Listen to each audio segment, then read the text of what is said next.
Alright guys, in today's video we're going to be looking at part number 40 from our advanced flat parts. But before that, let's have a quick intro first.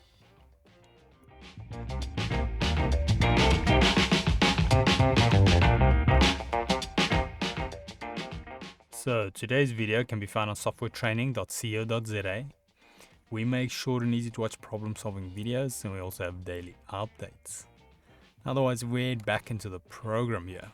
Now in today's shape, it's pretty much going to be the shape we just covered.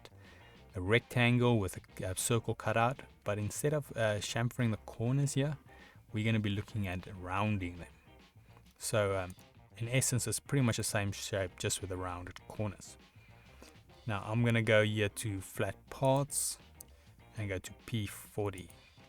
Now, yeah, maybe for this, the sake of this video, I might make it a rectangle instead of a square. But I'm thinking maybe let me rather leave a square as well, just so that we can see it's two of the similar shapes. But keep in mind these are actual rectangles, so you can go do more than just making a square. So the sizes I think were 200 and 200. Rounding, I'm going to make this 30 because I think our chamfering was 30. Then let's make our D in diameter. I think I did that 100.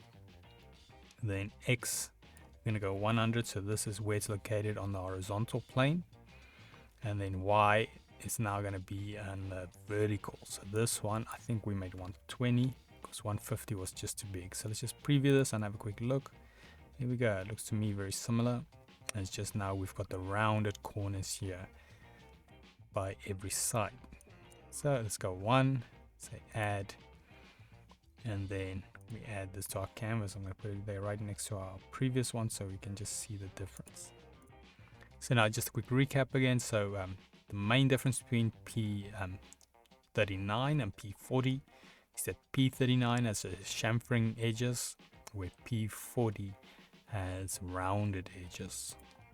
But yeah, that is it on P40 or part number 40. If we head here to softwaretraining.co.za, you guys will notice we've got a variety of different softwares we do cover, and you can also isolate your search on the top right. If you do not, however, find the training videos you're looking for, just simply go here, request a training video, fill in the mini form, and then we'll do our best to try and make that for you. But otherwise, thanks guys for watching, and cheers.